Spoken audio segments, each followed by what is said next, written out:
In 1971, 52-year-old Gaston Glock had never designed a gun in his life. He manufactured curtain rods and military knives in his small Austrian factory. Then, two Austrian Army colonels mentioned they needed a new service pistol to replace their aging World War II Walther P-38S. Gaston offered to build one for them. They laughed at him. 18 months later, that same curtain rod maker had designed the most influential handgun of the modern era, a pistol so revolutionary that it would panic the United States Congress, spark ban attempts across America, and ultimately become the weapon of choice for 65% of American law enforcement. Today, nearly every major firearms manufacturer makes pistols that follow the template Gaston Glock established. The Smith & Wesson M&P, the SIG Sauer P320, the Springfield XD, the Beretta APX. All of them polymer-framed striker-fired pistols building on the foundation that one Austrian engineer created in his basement workshop in 1981. This is the story of how a man with no firearms experience built the world's most copied pistol.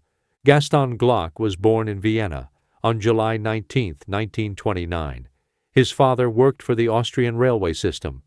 Nothing in his early life suggested he would revolutionize anything, let alone the firearms industry. After serving briefly in the Wehrmacht as a teenager near the end of World War II, he graduated as an engineer and joined a hand drill manufacturing company. In 1963, Glock started his own business in Deutsch-Wagram, a small town northeast of Vienna.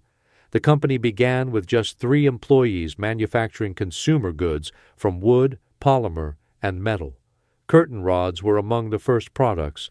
It was unglamorous work, but it put Glock in the polymer business years before most firearms manufacturers even considered the material. By the 1970s, the company had moved into military contracts.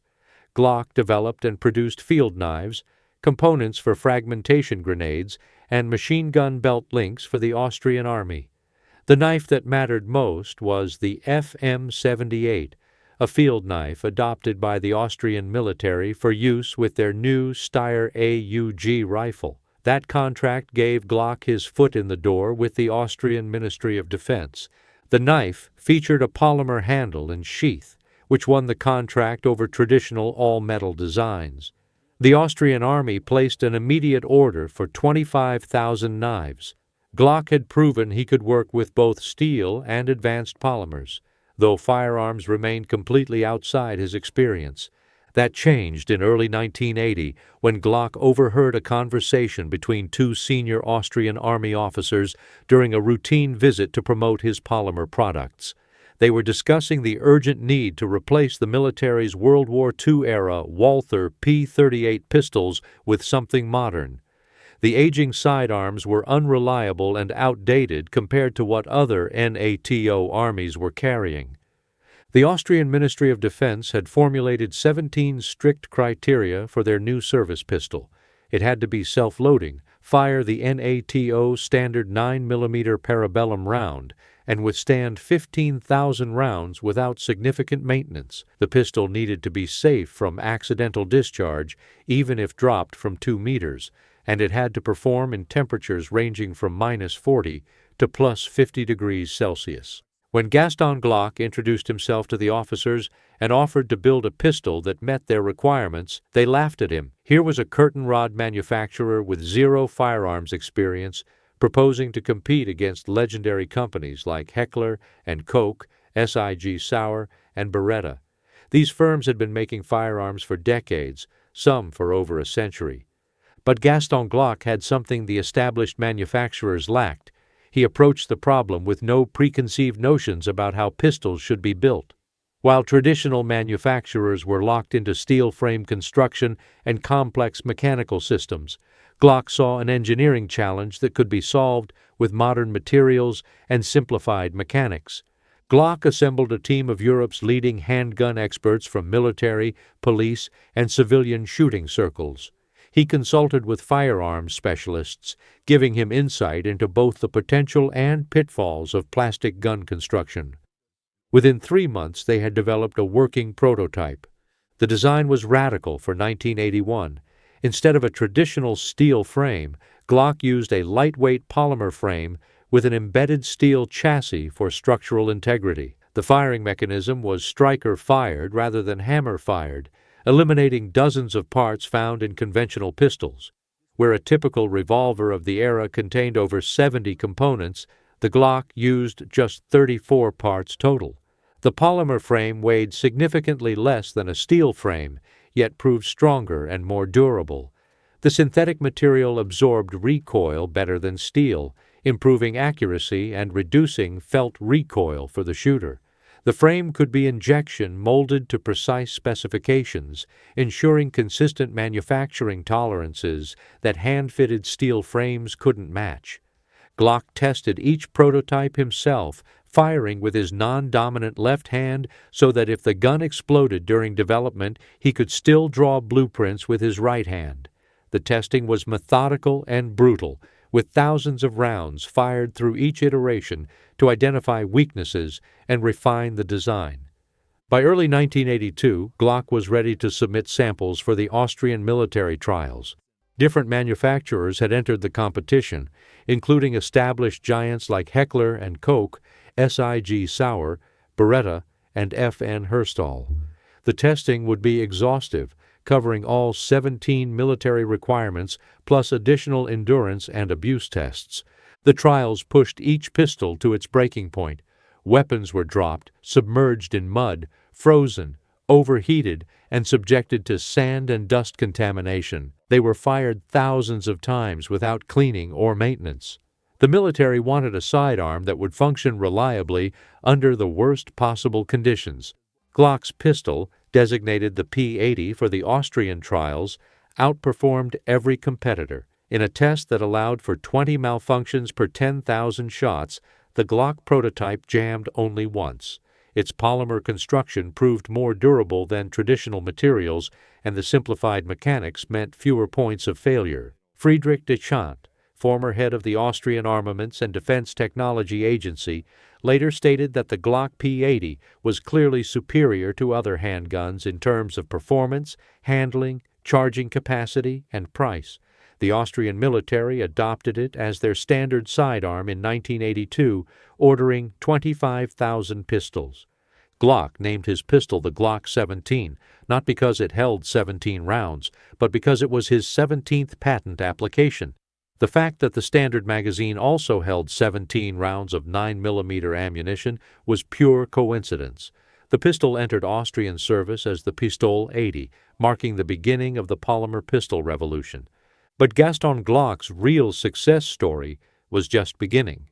The Austrian contract validated his design, but America represented the largest civilian and law enforcement firearms market in the world. If Glock could succeed in the United States, he could build a global empire. The timing was perfect for Glock's entry into the American market. By the mid-1980s, rising crime rates had left many police departments feeling outgunned. Officers carrying 6-shot revolvers faced criminals with high-capacity semi-automatics. The 17-round Glock 17 offered a significant firepower advantage. More importantly, American police departments were beginning to question the reliability of their existing weapons. Traditional double-action revolvers required different trigger techniques for the first shot versus subsequent shots, complicating training and accuracy under stress. The Glock's consistent trigger pull and simplified manual of arms made it easier for officers to master. Glock established Glock Incorporated in Smyrna, Georgia in 1985 to handle North American sales and distribution. The company's marketing strategy was brilliant in its simplicity.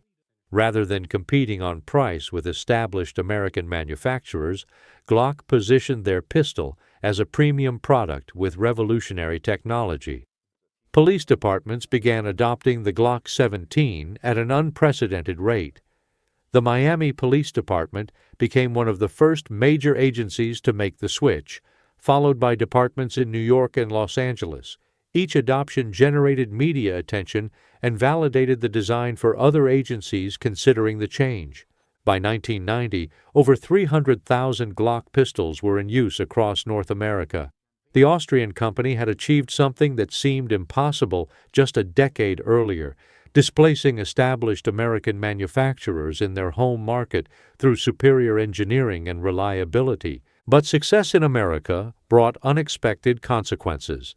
In 1986, newspaper columnist Jack Anderson published an article claiming that the Glock 17 was essentially invisible to airport metal detectors.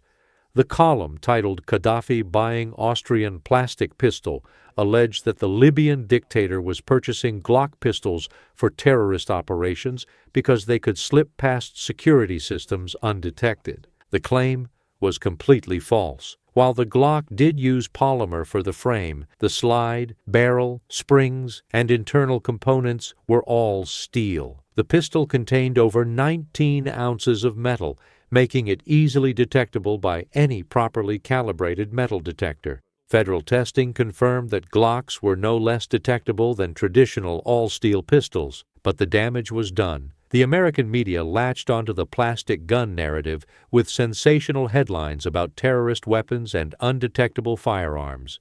Major news outlets ran stories warning about the dangers of polymer pistols.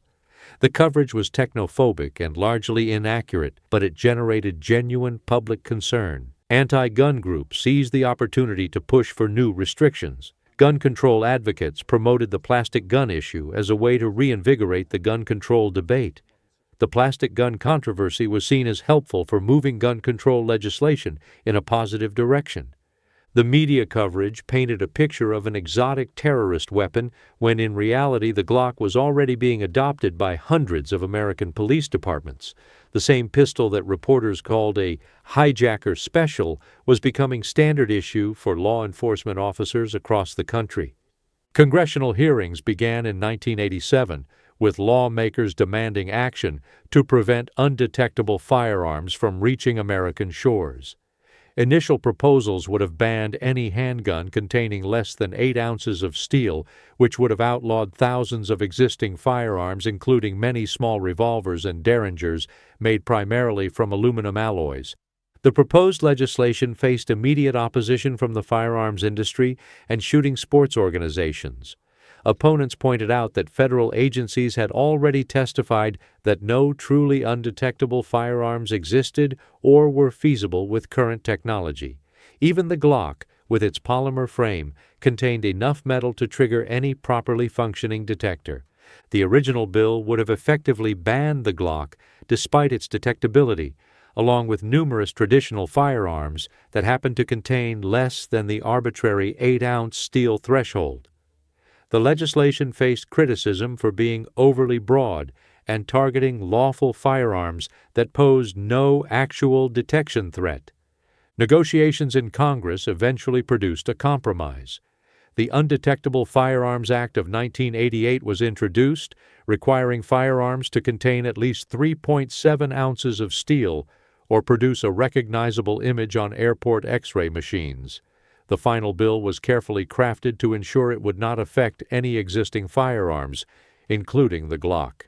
President Ronald Reagan signed the Undetectable Firearms Act into law on November 10, 1988. The legislation was largely symbolic, banning weapons that did not actually exist, while exempting all commercially produced firearms then on the market. As enacted, the bill banned no firearm that had ever been manufactured, including the Glock, that had sparked the entire controversy. The plastic gun panic had backfired spectacularly for gun control advocates. Instead of stopping Glock's expansion into American markets, the controversy had provided millions of dollars in free publicity for the Austrian company. Every news story about plastic guns mentioned Glock by name, familiarizing American consumers with a brand they might never have heard of otherwise. Police departments that had been considering the Glock found their decision validated by the congressional hearings. If federal lawmakers were concerned enough about polymer pistols to hold hearings and pass legislation, the technology must represent a significant advancement. Agencies that might have hesitated to adopt foreign firearms now saw the Glock as cutting-edge equipment. Sales accelerated dramatically following the media coverage. By 1992, just 4 years after the Undetectable Firearms Act passed, some 350,000 Glock pistols had been sold in more than 45 countries, including 250,000 in the United States alone. The plastic gun controversy had turned Glock from a small Austrian manufacturer into a global firearms powerhouse. The irony was complete when New York City, whose media had led the charge against plastic guns, eventually adopted Glock pistols for their own police force. The NYPD, which had initially been hesitant about officers carrying Glock pistols due to various concerns, quietly shifted course as the weapons proved their reliability and effectiveness in police hands. But perhaps the most significant vindication came from the market itself. The Glock's success inspired every major firearms manufacturer to develop their own polymer-framed striker-fired pistols. Smith & Wesson introduced the Sigma series in 1994, though their design was so similar to the Glock that they were forced to pay a multi-million-dollar settlement following a patent infringement lawsuit. The Smith & Wesson M&P, introduced in 2005, represented a more mature response to the Glock template. While clearly influenced by Glock's innovations, the M&P incorporated ergonomic improvements and eliminated the need for licensing payments by using different internal mechanisms. The M&P became standard issue for numerous police departments seeking an alternative to Glock dominance. SIG Sauer entered the polymer pistol market with their P250 in 2007, followed by the far more successful P320 in 2014. The P320's modular design allowed users to change frame sizes, grip modules, and even calibers using the same fire control unit. When the United States military selected the P320 as their new M17 and M18 service pistols, it marked a significant shift in military sidearm procurement. Springfield Armory licensed the Croatian HS-2000 design and marketed it as the XD series, offering another polymer striker-fired alternative to the Glock template. Beretta developed the APX, Ruger created the American pistol, and Walther introduced the PPQ. Each manufacturer added their own refinements and improvements, but all followed the basic formula Gaston Glock had established. The transformation was complete. An industry that had relied on steel frames and hammer-fired actions for over a century had universally adopted polymer construction and striker-fired mechanisms. The Glock had not simply succeeded in the marketplace, it had redefined what a modern pistol should be. Today, polymer-framed striker-fired pistols represent the overwhelming majority of new handgun sales in the United States and Europe. Major police departments worldwide carry Glock pistols or closed derivatives. United States Special Operations Forces use the Glock 19, while British Armed Forces, Swedish military, and dozens of other NATO armies have adopted various Glock models as their standard sidearms. The technical innovations Glock introduced in 1982 have become industry standards.